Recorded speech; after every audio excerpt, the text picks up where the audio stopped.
तो our today's topic is enthalpy of neutralization. और enthalpy of neutralization क्या होता है? अमाउंट ऑफ इंथैल्पी चेंज जब one equivalent of acid is neutralized by one equivalent of base to give one mole of water.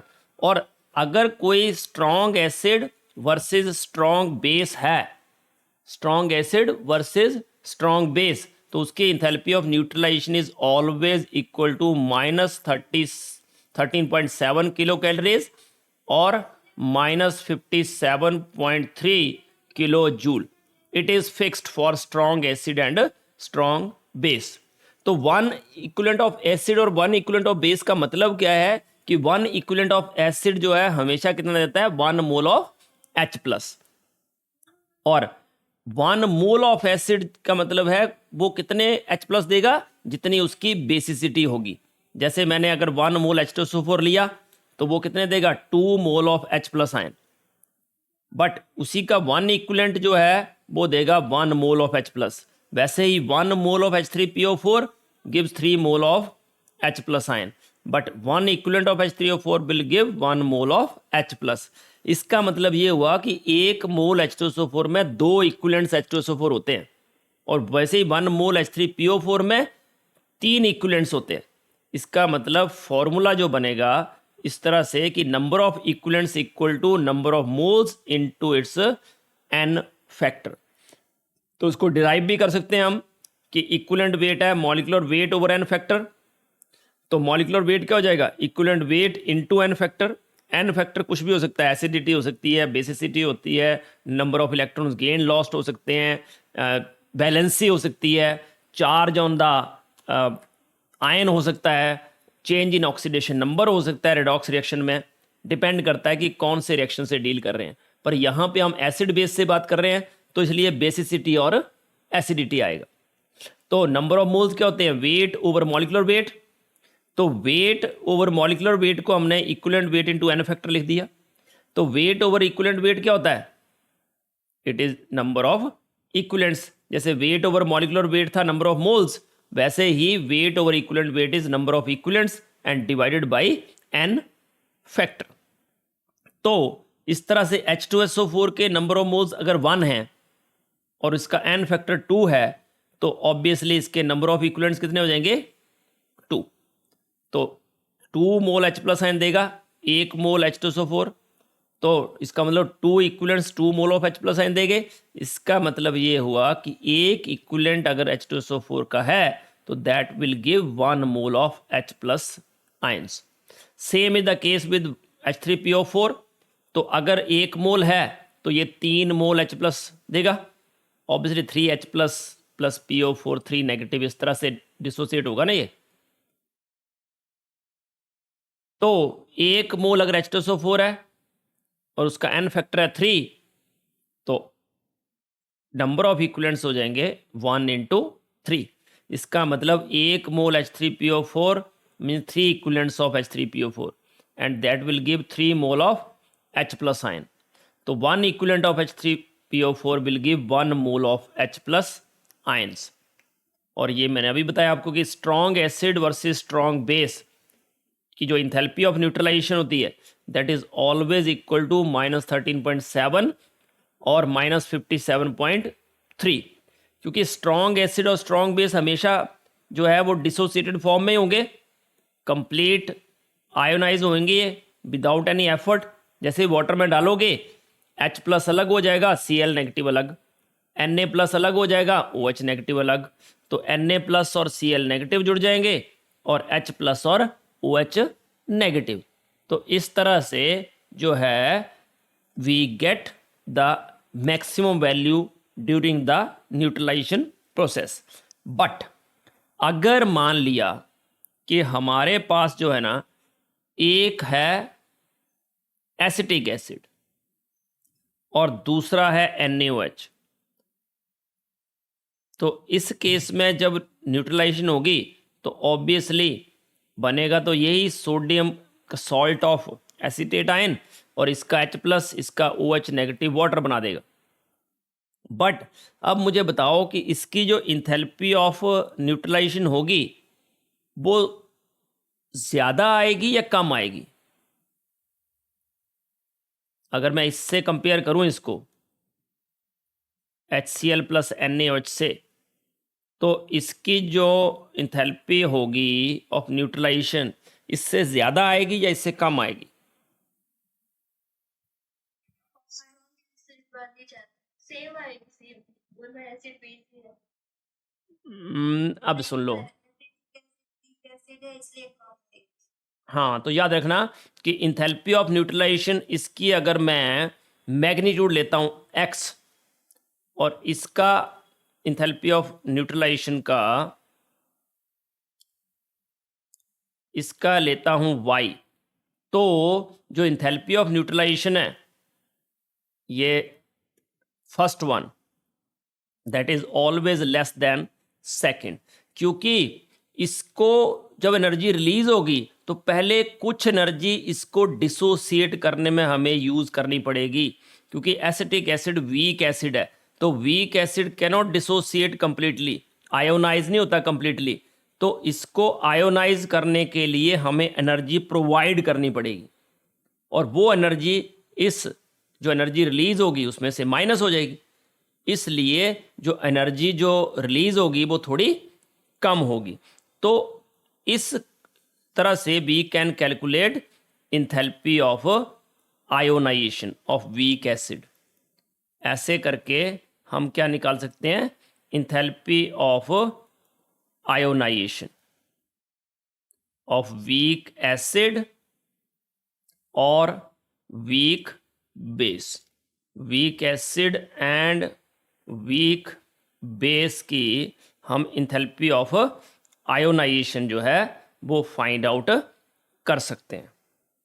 तो जैसे मान लिया late us से कि स्ट्रॉन्ग एसिड स्ट्रॉन्ग बेस की इंथैल्पी ऑफ न्यूट्रलाइजेशन तो हमें पता ही है, और अगर आएगा क्वेश्चन तो एग्जाम में भी दे रखी होगी। तो मान लिया उसने लिखा है कि एसिटिक एसिड वर्सेस NaOH, उसकी जो इंथैल्पी ऑफ न्यूट्रलाइजेशन है वो है -49.86 kilo joule, and strong acid कोई भी स्ट्रॉन्ग एसिड हो सकता है, याद रखना, ऐसा नहीं कि HCl और NaOH ही चाहिए, कोई भी स्ट्रॉन्ग एसिड और स्ट्रॉन्ग बेस अगर ये न्यूट्रलाइजेशन होती है तो मान लिया इसमें एनर्जी रिलीज होती है -57.3 किलो जूल, और पूछ लिया आपको कि what is the enthalpy of ionization of acetic acid, तो क्या आंसर आएगा आपका, बोलो।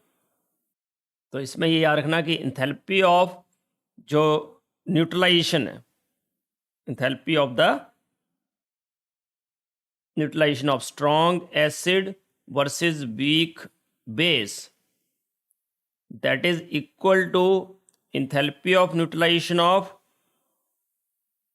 strong acid versus strong base plus enthalpy of neutralization of enthalpy of ionization, जिसका भी हो। यहाँ वीक बेस लिखा है तो वीक बेस का होगा।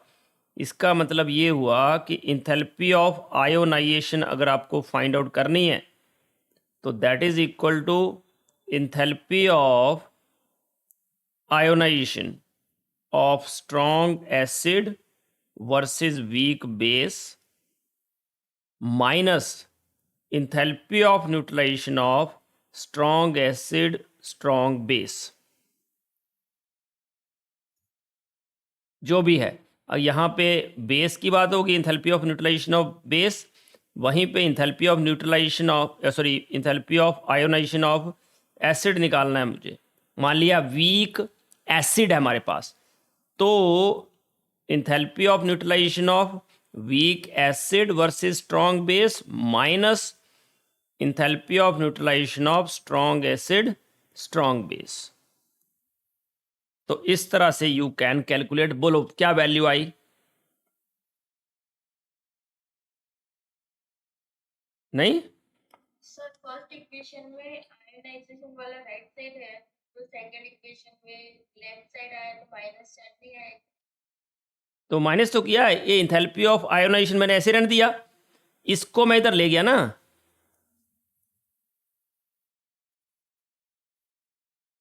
वो strong acid weak base minus strong acid strong base, सही है? नहीं समझे? हाँ, तो क्या आया वैल्यू बोलो? तो जो भी देखो, अभी ये तो कोई इमेजिनरी वैल्यू ली ना हमने, तो सिंपल सी बात है कि इंथैल्पी ऑफ आयोनाइजेशन जो है वो पॉजिटिव आएगा हमेशा, ये याद रखना एक तो कम वाली वैल्यू जो है उसमें से हम ये वैल्यू माइनस कर देंगे। मान लो 49.86 प्लस 57.3 कितना आया? Plus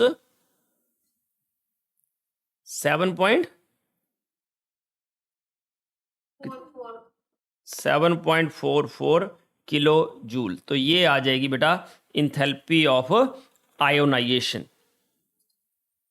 done? ओके। अब ये वैसे तो प्रिंसिपल जो है इक्विलिब्रियम में आता है, बट इक्विलिब्रियम अलग से हम नहीं कर रहे हैं क्योंकि उसमें बहुत कम क्वेश्चन आते हैं, तो हम इसी में ही ये लीच टैलीज प्रिंसिपल भी कर लेते हैं। ये प्रिंसिपल क्या बोलता है कि जो भी हम चेंजेस करते हैं सिस्टम में, वो जो सिस्टम खुद है वो उसको अनडू करने की ट्राई करता है, उसको उसके रिवर्स काम करता है, मतलब उसको अनडू करने की ट्राई करता है अपनी तरफ से।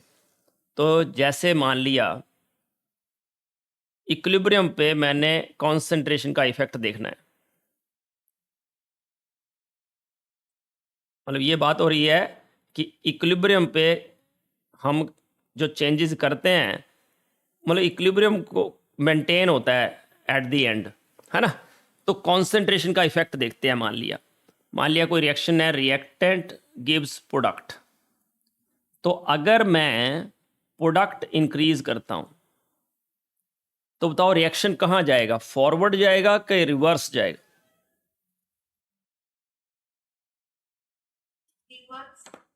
हाँ, तो प्रोडक्ट इंक्रीज करते हैं तो रिएक्शन जो है is favoured in backward direction. क्यों बैकवर्ड डायरेक्शन? क्योंकि प्रोडक्ट इंक्रीज किया हमने, तो सिस्टम क्या चाहेगा? प्रोडक्ट को डिक्रीज, मतलब उसके अपोजिट काम करता है, जो मैं बोल रहा हूं अनडू करने की ट्राई करता है। तो प्रोडक्ट इंक्रीज किया तो reaction is favoured in backward direction. क्यों? क्योंकि बैकवर्ड जाएगा तो प्रोडक्ट क्या होगा? कम, क्योंकि प्रोडक्ट से क्या बन जाएगा? रिएक्टेंट। तो ये एक पॉइंट हो गया। वहीं पे प्रोडक्ट डिक्रीज इंक्रीज करो या रिएक्टेंट को डिक्रीज करो तो दोनों का सेम इफेक्ट होगा, ठीक है ना? वैसे ही अगर मैं प्रोडक्ट करूं डिक्रीज या रिएक्टेंट करूं इंक्रीज तो क्या होगा?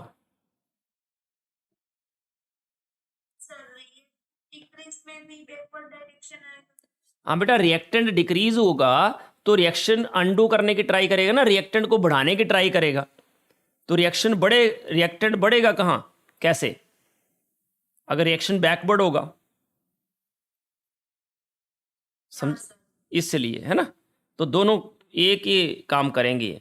वैसे ही अगर प्रोडक्ट को डिक्रीज करूं या मैं रिएक्टेंट को इंक्रीज करूं तो क्या होगा? फॉरवर्ड डायरेक्शन में। क्योंकि प्रोडक्ट को डिक्रीज करने से प्रोडक्ट बढ़ाना है, रिएक्टेंट बढ़ा तो रिएक्टेंट को कम करना है। तो रिएक्शन जो है दैट इज फेवर्ड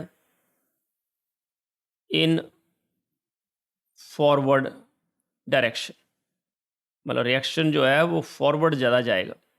तो ये हो गया इफेक्ट ऑफ कॉन्सेंट्रेशन। अब बात करते हैं इफेक्ट ऑफ टेम्परेचर।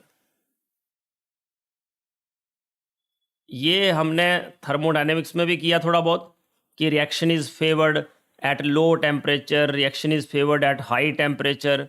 ये रिएक्शन किए ना, कौन कौन से रिएक्शन थे वो याद है? बोलो।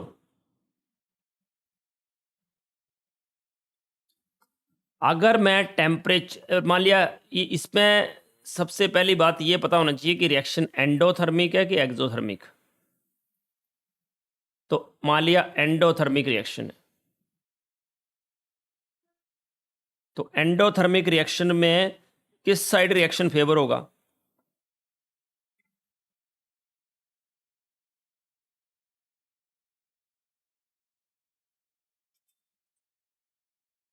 बोलो। फॉरवर्ड। मतलब टेम्परेचर इंक्रीज करने से कि टेम्परेचर डिक्रीज करने से?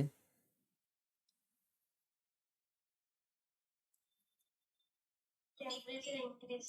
Very good. अगर एंडोथर्मिक रिएक्शन है और हमने टेम्परेचर कर दिया इंक्रीज, समझना बात को, टेम्परेचर किया है इंक्रीज, तो रिएक्शन क्या जाएगा कि टेम्परेचर कम हो जाए।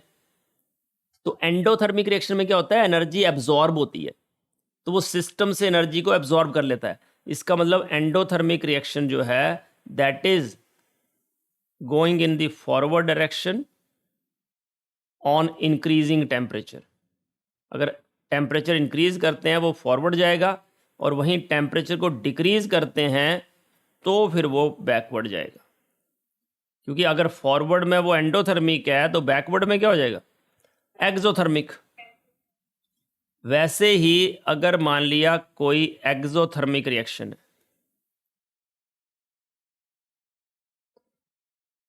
तो टेम्परेचर कर दिया हमने इंक्रीज।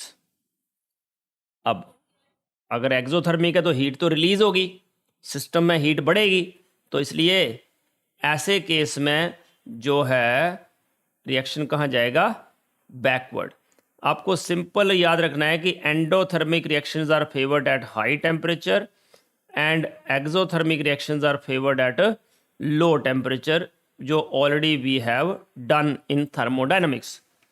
ओके, ये हो गया दूसरा। तीसरा इफेक्ट, इफेक्ट ऑफ प्रेशर। अब प्रेशर का इफेक्ट देखते हैं हम।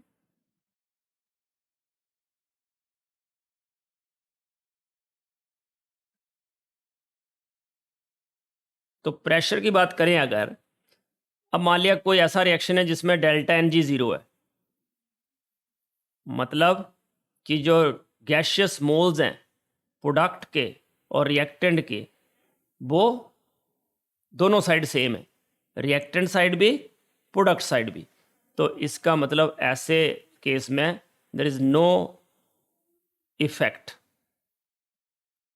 प्रेशर का कोई इफेक्ट नहीं होगा। अगर गैशियस मोल में कोई चेंज नहीं आ रहा, देखो H2 गैस है, I2 गैस है, मान लिया इससे 2HI गैस ही बनता है, तो इधर भी 2 मोल इधर भी 2 मोल, तो ऐसे केस में कोई प्रेशर का इफेक्ट नहीं होगा। बट वहीं पे अगर मैं ऐसा करता हूं कि delta N G greater than zero, delta N G greater than zero का मतलब क्या हुआ कि जो प्रोडक्ट साइड है उसमें नंबर ऑफ मोल जो हैं वो ज़्यादा है, रिएक्टेंट साइड कम है। इसमें देख लो 2 carbon plus O2 gas to give 2 CO gas, तो ऐसे केस में जो डेल्टा एन जी है उसमें प्रोडक्ट के मोल्स हैं 2, रिएक्टेंट के मोल हैं 1, मतलब डेल्टा एन जी इज़ 1। तो delta N G greater than zero का मतलब क्या है, मतलब गैशियस मोल बढ़ रहे हैं। तो अगर मैं प्रेशर करता हूं इंक्रीज, तो रिएक्शन कहाँ जाएगा, जहां प्रेशर हो डिक्रीज, मतलब प्रेशर इंक्रीज करने से reaction moves in that direction where gaseous moles are less, जिस साइड गैशियस मोल कम होंगे। क्यों, क्योंकि जिस साइड गैशियस मोल कम होंगे वहां प्रेशर कम होगा। तो प्रेशर इंक्रीज करने से अंडू करने के लिए कहाँ जाएगा रिएक्शन, जहां प्रेशर कम हो रहा होगा, है ना। तो गैशियस मोल कम हो रहे होंगे। और अगर प्रेशर इंक्रीज करते हैं, डिक्रीज करते हैं मान लिया, तो किस साइड जाएगा रिएक्शन, डिक्रीज किया मतलब वो उसको अंडू करने की ट्राई करेगा रिएक्शन, तो reaction moves in that direction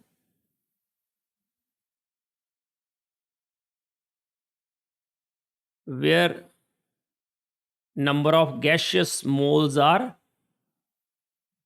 more।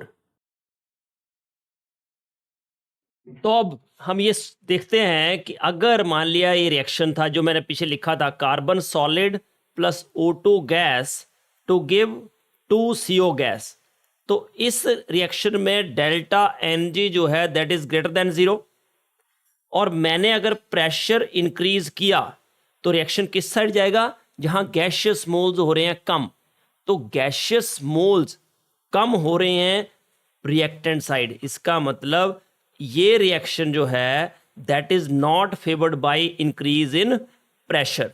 ये रिएक्शन जो है प्रेशर इंक्रीज करने से बैकवर्ड जाएगा, बैकवर्ड डायरेक्शन जो है that is favoured, backward direction is favoured. और यहीं पे अगर मैं प्रेशर करता हूं डिक्रीज तो किस साइड जाएगा रिएक्शन, जहां गैशियस मोल बढ़ रहे हैं, प्रोडक्ट साइड बढ़ रहे हैं। इसका मतलब decrease in pressure favours this direction, delta Ng greater than 0 is favoured by decrease in pressure. वहीं पे अगर मैं लिखता हूं ये reaction, late us say N2 plus 3H2 gas to give 2NH3 gas, तो ऐसे केस में what is delta Ng, you know product side 2 moles, reactant side 4, तो मतलब कि -2, सो डेल्टा Ng क्या हो जाएगा, लेस देन 0। तो ऐसे केस में अगर मैं प्रेशर इंक्रीज करता हूं तो रिएक्शन किस साइड फेवर होगा, जहां गैशियस मोल कम है। तो गैशियस मोल कम किस साइड है, प्रोडक्ट साइड, तो forward reaction is favoured, forward reaction जो है दैट इज फेवर्ड। बट वहीं पे अगर प्रेशर होता है डिक्रीज, तो प्रेशर डिक्रीज होने से कहां जाएगा रिएक्शन, जहां गैशियस मोल ज्यादा है, मतलब कि ऐसे केस में बैकवर्ड रिएक्शन जो है that is favoured, that's it. और वहीं पे अगर दोनों साइड गैशियस मोल सेम है, मतलब डेल्टा Ng 0 है, तो no effect of pressure. Okay, now next is effect of catalyst. तो याद रखना है कि there is no effect of catalyst, किस पे, there is no effect of catalyst on the direction of equilibrium, but ये क्या करता है, it fasten the rate of attainment of equilibrium, it fasten the rate of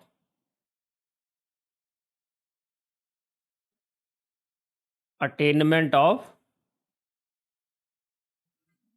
equilibrium, मतलब rate of जो equilibrium होगा वो फास्ट आएगा, जल्दी आएगा, बट इक्विलिब्रियम पे कोई फर्क नहीं पड़ेगा, कोई डायरेक्शन उसकी चेंज नहीं होगी कैटलिस्ट डालने से, क्योंकि वो रेट ऑफ फॉरवर्ड और बैकवर्ड रिएक्शन को बराबर इंक्रीज करता है ना।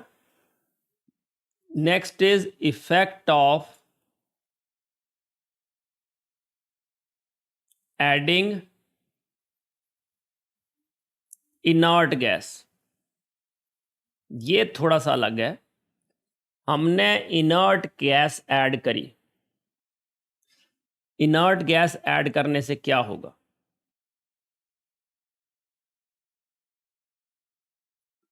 अब देखो जो इनर्ट गैस है ना तो वो रिएक्टेंट है ना ही वो प्रोडक्ट है।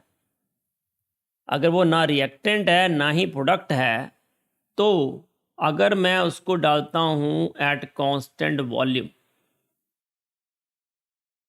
कांस्टेंट वॉल्यूम पे इनर्ट गैस डाली हमने, तो उससे जो नंबर ऑफ कॉन्सेंट्रेशन है ऑफ रिएक्टेंट और concentration of product, is it make any difference? Doesn't make any difference. तो concentration of reactant and concentration of product remains same, so there is no effect of adding inert gas at constant volume. अगर constant volume पे add करते हैं तो कोई फर्क नहीं पड़ेगा इनर्ट गैस डालने से, क्योंकि नंबर ऑफ मोल्स रिएक्टेंट के और number of moles of product same है और वॉल्यूम भी सेम है. बट अगर वही इनर्ट गैस हमने ऐड करी एट कांस्टेंट प्रेशर. अब ध्यान से समझना, मान लिया कि जब तक इनर्ट गैस ऐड नहीं करी थी तब तक उसका वॉल्यूम मान लिया यहाँ तक है, यहाँ तक उसका वॉल्यूम है. अब मैंने इनर्ट गैस ऐड कर दी, बताओ प्रेशर बढ़ेगा कि सेम रहेगा? इनर्ट गैस ऐड करने से उसका बढ़ेगा प्रेशर कि नहीं बढ़ेगा? प्रेशर बढ़ेगा. अब प्रेशर बढ़ेगा तो इन ऑर्डर टू, चलो पूरा लिख देता हूं मैं ताकि आपको तकलीफ ना हो, कि when we add inert gas, pressure will increase, क्योंकि नंबर ऑफ गैसियस मोल बढ़ेंगे तो pressure will increase. But to maintain pressure constant, क्योंकि प्रेशर तो कांस्टेंट मेंटेन करना है. अगर प्रेशर को कांस्टेंट करना है तो क्या करना पड़ेगा हमें? क्या करें? वी है, हाँ, पिस्टन को ऊपर ले लो. We have to increase the volume. Volume increase करना पड़ेगा. अगर मैं वॉल्यूम बढ़ाता हूं, रिएक्टेंट और प्रोडक्ट के नंबर ऑफ मोल्स तो उतने ही हैं, बट वॉल्यूम बढ़ गया. अब बेटा वॉल्यूम बढ़ गया तो कॉन्सेंट्रेशन क्या होती है? Number of moles over volume. Volume बढ़ने से कॉन्सेंट्रेशन क्या हो जाएगी? हाँ, concentration of reactant and product, और we can say number of moles of reactant and product per unit volume decreases. तो reaction will move towards that side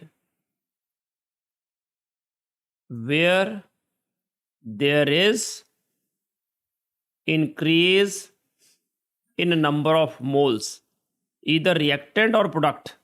number of moles जो हैं वो बढ़ेंगे. Number of moles of reactant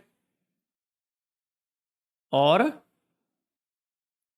product, whatever it is, जिसके number of moles बढ़ रहे होंगे उस साइड रिएक्शन जाएगा. जैसे मान लिया मेरे पास है N2 gas plus 3H2 gas to give 2NH3 gas.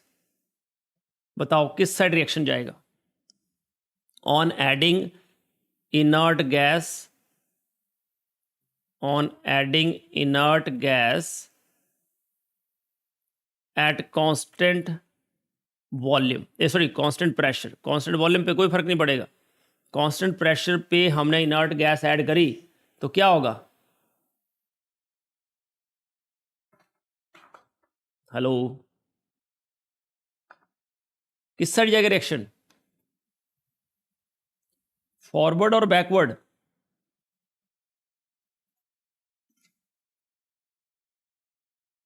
और जहां पे नंबर ऑफ मोल्स बढ़ रहे हैं, किस साइड नंबर ऑफ गैसियस मोल बढ़ रहे हैं? इस साइड गैशियस मोल कितने हैं 4, इस साइड गैशियस मोल कितने हैं 2, समझे? तो रिएक्शन कहां जाएगा, this reaction will move backward, क्योंकि उस साइड जाना है उसको जिस साइड गैशियस मोल बढ़ रहे हों। तो इसको हम बोलते हैं, ये सारा जो है this is under the heading of लीच-टैलियस principle, ठीक है।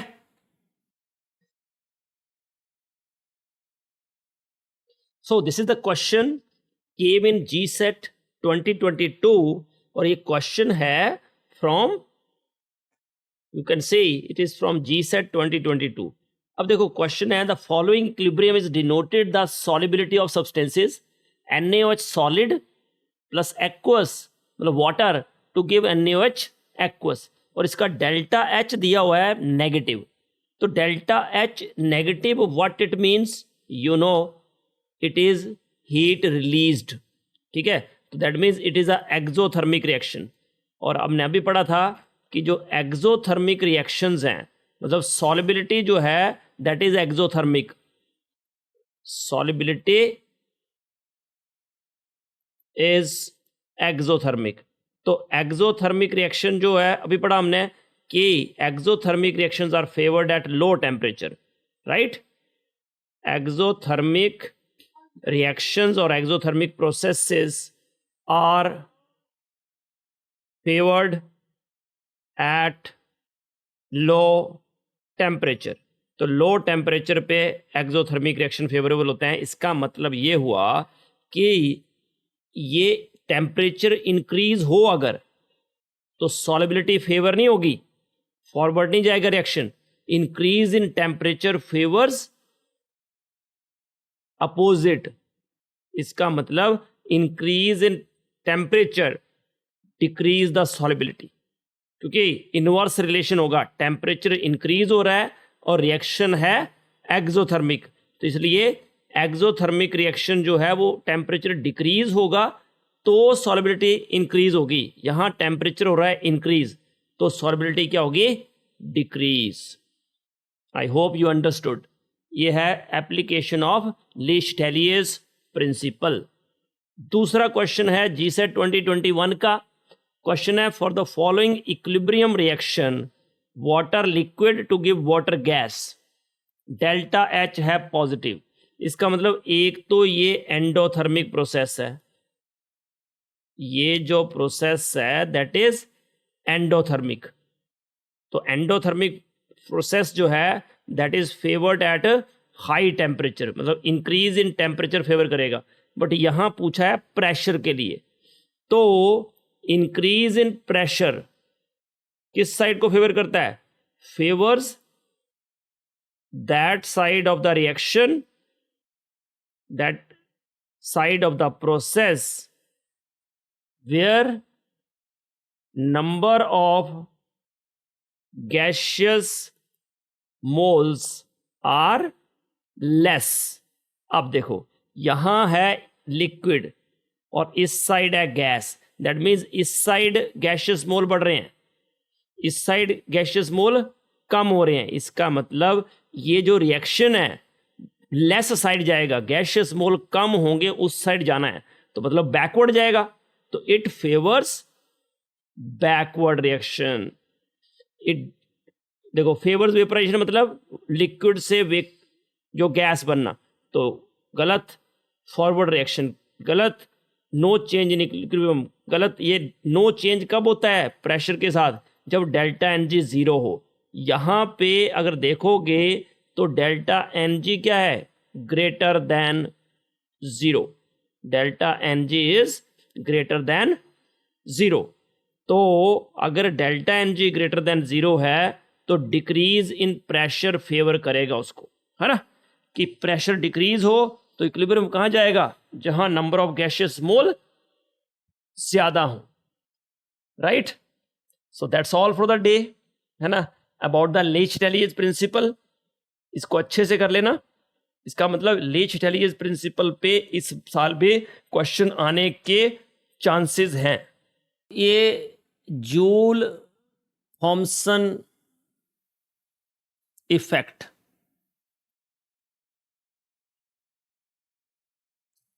ये जूल थॉमसन इफेक्ट क्या है कि मान लिया, ये बोलता है कि अगर कोई गैस जो है उसको हम एक्सपैंड करते हैं, ध्यान से ध्यान देना, गैस को एक्सपैंड कर रहे हैं, ठीक है। अब गैस को एक्सपैंड करते हैं, मतलब एक्सपैंड कहाँ से होगा, हाई प्रेशर टू, ऑब्वियसली कहाँ जाएगा वो, लो प्रेशर। और ये जो गैस एक्सपैंड हो रही है ये हो रही है एडियाबैटिकली, मतलब जो एनर्जी में चेंज नहीं हो रहा है। तो ऐसे केस में जो गैस क्या हो जाएगी, इट शोज कैसा इफेक्ट शो करेगा,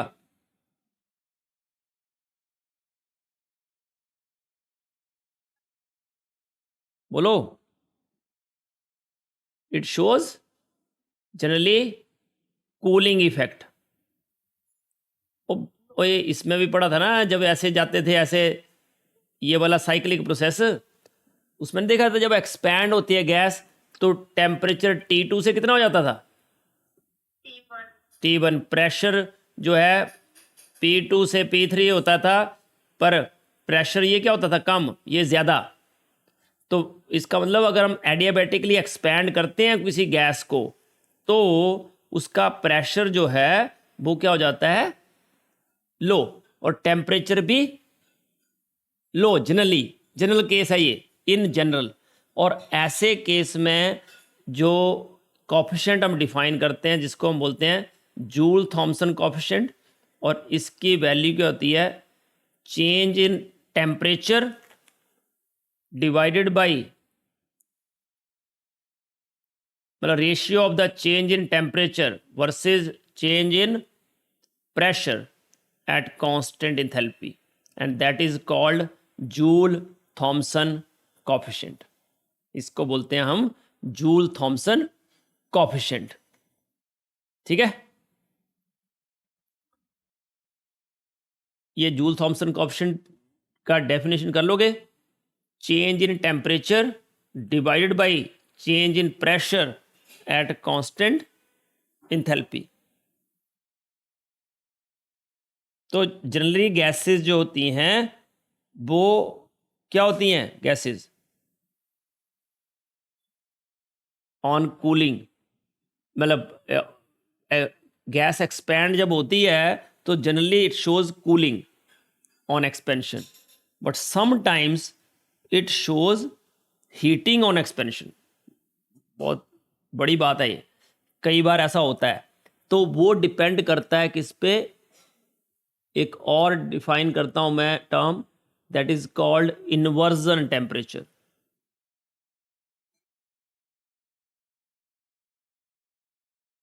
इन्वर्जन टेम्परेचर, तो इन्वर्जन टेम्परेचर जो होता है ना, वो एक ऐसा टेम्परेचर है जिस पे वो जो मतलब नॉर्मल फिनोमिना है वो जस्ट रिवर्स हो जाता है।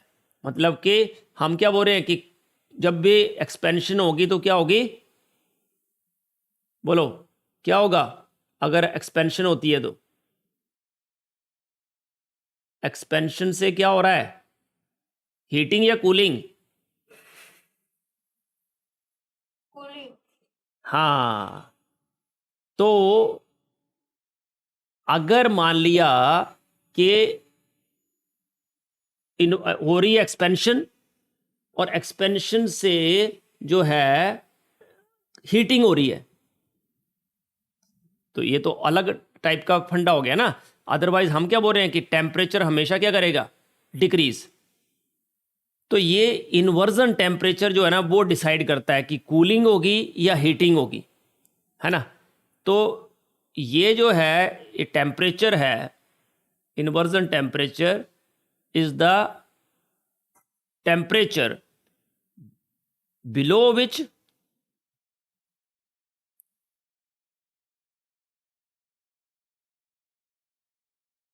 a non-ideal gas ideal gas होगी तो ना हीटिंग होती है ना कूलिंग होती है, या पता ही है आपको, क्योंकि उसमें ना तो मतलब अट्रैक्शन रिपल्शन होते ही नहीं। तो इन्वर्जन टेम्परेचर जो है एक ऐसा टेम्परेचर है, ठीक है, बिलो विच जो नॉन आइडियल गैस है that is expanding, non ideal gas on expanding, non-ideal gas on expanding at constant enthalpy,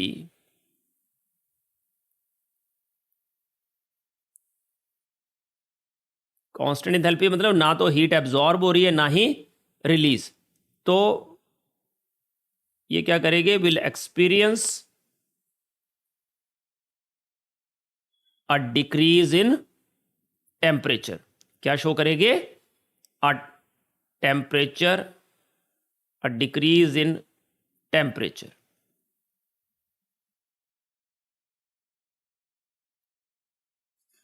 तो उसको हम बोलते हैं इन्वर्जन टेम्परेचर। और अगर वो जो टेम्परेचर है उसके ऊपर हो and above which will experience an increase in temperature, तो याद रखना ये टेम्परेचर, ऐसा टेम्परेचर बिलो विच कोई भी नॉन आइडियल गैस जो है ऑन एक्सपेंडिंग, ठीक है, ये मतलब एक क्रिटिकल टेम्परेचर ही है। अब ये बताना पड़ेगा आपको, क्रिटिकल टेम्परेचर पता है क्या होता है, कोई क्रिटिकल टेम्परेचर डिफाइन करने आता है, नहीं, ये आपने phenomena, critical phenomena 11th class में था ये, कि ऐसा कोई temperature above which gas can not be liquefied, ऐसा टेम्परेचर उसके ऊपर या उसके ऊपर उस गैस को हम लिक्विफाई ना कर सके। मैं यहां लिख देता हूं क्रिटिकल टेम्परेचर भी,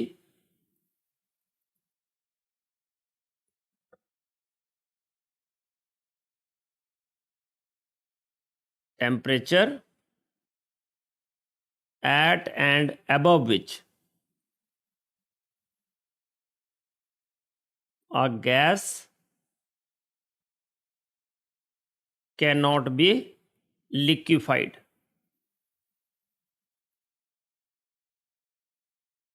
howsoever high pressure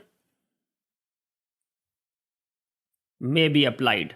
मतलब जनरली हम क्या करते हैं, अगर मुझे गैस को लिक्विफाई करना है किसी पर्टिकुलर टेम्परेचर पे, टेम्परेचर को चेंज नहीं करना है, तो मैं क्या करूँगा, उस गैस को मैं क्या कर दूंगा, कंप्रेस करता जाऊँगा, कंप्रेस करूँगा तो मॉलिक्यूल पास पास आएंगे, अट्रैक्शन बढ़ेंगे और गैस हो जाएगी liquefy.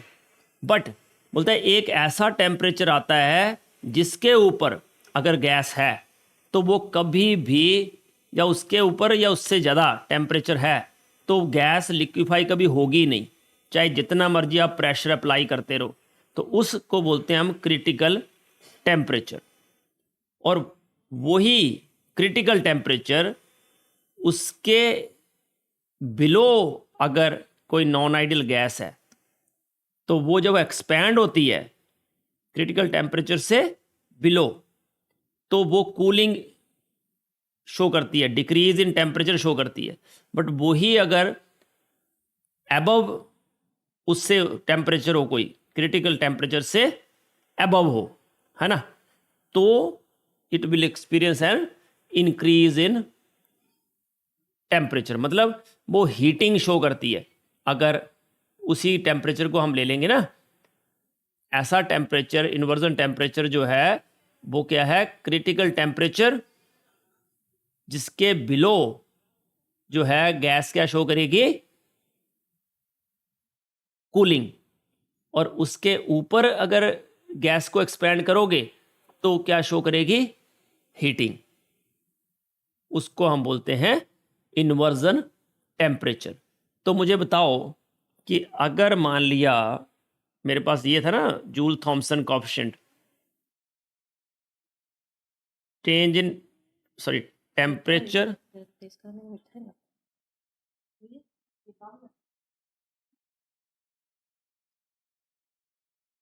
change in temperature versus change in pressure at constant enthalpy। तो मुझे बताओ अगर कोई टेम्परेचर ऐसा है जो इन्वर्जन टेम्परेचर से बिलो है, तो बताओ गैस क्या शो करेगी?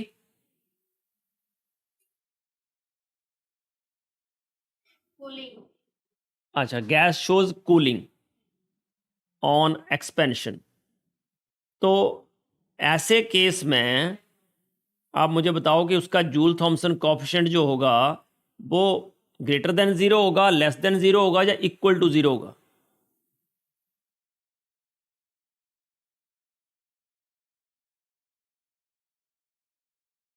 बोलो, मतलब पॉजिटिव होगा कि नेगेटिव होगा? नेगेटिव। बिल्कुल गलत जवाब। देखो, एक्सपेंशन हो रही है, समझना बात को, एक्सपेंशन हो रही है तो प्रेशर जो है वो क्या हो रहा है? डिक्रीज। मतलब ये डेल्टा पी या ये क्या हो जाएगा? नेगेटिव। वैसे ही जो कूलिंग हो रही है मतलब टेम्परेचर भी डिक्रीज, इसका मतलब चेंज इन जो टेम्परेचर है वो भी नेगेटिव, ऊपर भी नेगेटिव नीचे भी नेगेटिव, नेगेटिव नेगेटिव क्या हो जाएगा? कैंसल। क्या हो जाएगा? तो इसका मतलब जूल थॉमसन कॉफिशिएंट जो आएगा वो क्या आएगा? वो पॉजिटिव आएगा ना, मतलब ग्रेटर देन जीरो। तो जब भी गैस शो करती है कूलिंग ऑन एक्सपेंशन तो जूल थॉमसन कॉफिशिएंट उसका ग्रेटर देन जीरो होता है ना? तो it is for all gases at ordinary temperature. Generally सभी gases at ordinary temperature show करती है। और अगर हाइड्रोजन हीलियम की बात करेंगे तो उनका जो क्रिटिकल टेम्परेचर बहुत कम होता है ना, तो ऐसे केस में जो है टेम्परेचर हमें लो करना पड़ेगा। ऑर्डिनरी टेम्परेचर पे ऐसा नहीं होगा, क्योंकि उसका क्रिटिकल टेम्परेचर रूम टेम्परेचर से तो बहुत ही लो होता है हाइड्रोजन हीलियम का। तो इस केस में हमें टेम्परेचर लो करना पड़ेगा। कहाँ तक? बिलो जाना पड़ेगा क्रिटिकल टेम्परेचर। ओके, नेक्स्ट, अगर मान लिया टेम्परेचर जो है इन्वर्जन टेम्परेचर से ज़्यादा है तो ऑब्वियसली क्या शो करेगा? ये हीटिंग ऑन एक्सपेंशन। तो अगर हीटिंग ऑन एक्सपेंशन होगा इसका मतलब ये हुआ कि अब ये टेम्परेचर वो जो है, प्रेशर तो नेगेटिव ही है, delta P is negative, but temperature increase हो रहा है तो मतलब ये पॉजिटिव। इसका मतलब जूल थॉमसन कॉफिशिएंट क्या हो जाएगा?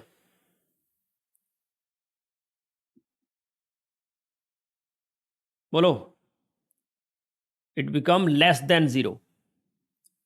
तो it is for all gases कहाँ पे? At high temperature. And hydrogen और हीलियम की बात करोगे तो एट ऑर्डिनरी टेम्परेचर। ये हो गया लास्ट वन। अगर मान लिया ना तो हीटिंग हो रही है ना ही कूलिंग, इसका मतलब कौन सा टेम्परेचर है? Inversion temperature. तो इन्वर्जन टेम्परेचर के ऊपर नो हीटिंग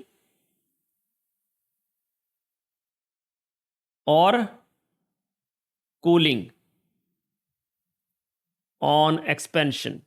ना तो हीटिंग हो रही है ना ही कूलिंग हो रही है एक्सपेंशन से, तो ऐसे केस में डेल्टा टी क्या हो जाएगा? जीरो। तो जूल थॉमसन कॉफिशिएंट उसका क्या होगा? जीरो। तो ये तीनों चीजें आप लोग याद रखना। इन्वर्जन टेम्परेचर क्या होता है, क्रिटिकल टेम्परेचर क्या होता है, जूल थॉमसन कॉफिशिएंट क्या होता है, ये तीनों मैंने आपको बता दिए कि जूल थॉमसन कोएफिशिएंट क्या है, change in temperature divided by change in pressure at constant enthalpy. तो जनरली जब भी गैसेस एक्सपैंड होती हैं तो दे शो कूलिंग इफेक्ट, और ये कहाँ होता है, जितनी भी गैसेस है, for all gases at ordinary temperature, but hydrogen helium के लिए लो टेम्परेचर पे। और उसका जो अगर कूलिंग हो रही है ऑन एक्सपेंशन, तो यहाँ पे देख लेना है कि डेल्टा टी भी नेगेटिव होगा, डेल्टा पी भी नेगेटिव होगा, इसलिए जूल थॉमसन कोएफिशिएंट जो है वो पॉजिटिव आएगा। तो delta Joule Thomson Joule Thomson coefficient जो है that is greater than 0। But अगर टेम्परेचर जो है इन्वर्जन टेम्परेचर से हाई है, मतलब हीटिंग हो रही है ऑन एक्सपेंशन, जो कि सारी गैसेस के लिए eight high temperature, hydrogen helium के लिए एट ऑर्डिनरी टेम्परेचर, और उसको जूल थॉमसन कोएफिशिएंट को बोलते हैं लेस देन 0। और जूल थॉमसन कोएफिशिएंट जो है दैट इज इक्वल टू 0, तो देयर इज नो हीटिंग और कूलिंग ऑन एक्सपेंशन। तो थर्मोडायनेमिक्स में हमें इतना ही करना है जितना हमने किया अभी तक, इतना करके रखना अच्छे से, ठीक है, कर लोगे? इस साल के लिए ये वाला पार्ट इम्पोर्टेंट है, क्योंकि ऑलरेडी एक क्वेश्चन मैं बताता हूँ आपको जो आ चुका है जूल थॉमसन कोएफिशिएंट पे। ये क्वेश्चन है फ्रॉम, अच्छा अभी आया है लेटेस्ट, 2022 का ही क्वेश्चन है। तो 101% है कि there should be a question this year as well. देखो ये जूल थॉमसन कोएफिशिएंट सिर्फ इतना सा पूछा है कि what is Joule Thomson coefficient, तो बोलो कौन सा है इसमें से आंसर? ए, ये जी सेट 2022 का क्वेश्चन है। तो अब क्या करेगा वो, इससे आगे बढ़ेगा, तो ये पूछ सकता है कि जूल थॉमसन कोएफिशिएंट जो है वो ग्रेटर देन 0 होगा, लेस देन 0 होगा, इक्वल टू 0 होगा, और इन्वर्जन टेम्परेचर से रिलेशन पूछ सकता है, या कि जूल थॉमसन कोएफिशिएंट जो है वो ग्रेटर देन 0 है। तो दैट मीन्स गैसेस शो, क्या करेंगे गैसेस, अगर Joule Thomson coefficient greater than 0 है मीन्स गैसेस जो है शो कूलिंग ऑन एक्सपेंशन। तो ऐसा क्वेश्चन जो है वो पूछ सकता है, या कि gases show cooling on expansion, तो Joule Thomson coefficient is greater than 0, less than 0, equal to 0। वैसे ही लेस देन 0 होगा तो मतलब gases show heating on expansion, और if there is no heating और कूलिंग, इसके चांसेस ज़्यादा हैं, क्योंकि ये, हाँ जी, मुझे भी ऐसा लगा कि इक्वल टू 0 वाला है। हाँ, क्योंकि जनरली देखा है बहुत सारी जगह 0 इक्वल टू 0 वाले क्वेश्चन पूछे हैं। तो नो हीटिंग और कूलिंग अगर हो on expansion, that means Joule Thomson coefficient जो है that should be greater equal to 0। और हो सकता है वो आगे बढ़ जाए और इन्वर्जन टेम्परेचर की बात कर ले, है ना, कि ऐसा क्रिटिकल टेम्परेचर अगर उससे इन्वर्जन टेम्परेचर से बिलो अगर एक्सपेंशन होती है तो क्या होता है, कूलिंग, एबव होता है तो हीटिंग। Okay done. तो इतना हम कर रहे हैं। इसका अगले चैप्टर हम स्टार्ट करते हैं सॉलिड स्टेट। तो कल से हम सॉलिड स्टेट स्टार्ट करेंगे, और आज इलेक्ट्रोकेमिस्ट्री और सर का कोऑर्डिनेशन कंपाउंड्स, उसका टेस्ट अपलोड हो जाएगा, तो डू अटेम्प्ट दैट टेस्ट। मैंने भी इसका जो है, कौन से चैप्टर था ये, अच्छा ये मैक्सवेल का जो है वो पूरा प्रीवियस ईयर जितने भी CSIR नेट में क्वेश्चन आए हैं, जी सेट में नहीं आए हैं नो डाउट, पर वो इम्पॉर्टेंट पार्ट था इसलिए मैंने करवाया। तो जो भी CSIR नेट में क्वेश्चन आए हैं उससे रिलेटेड और भी कुछ बचे हुए हैं वो आज मैं रख दूंगा, तो वो भी टेस्ट अटेम्प्ट कर लेना। Okay, so that's all for the day. Thank you so much बेटा, बाय बाय।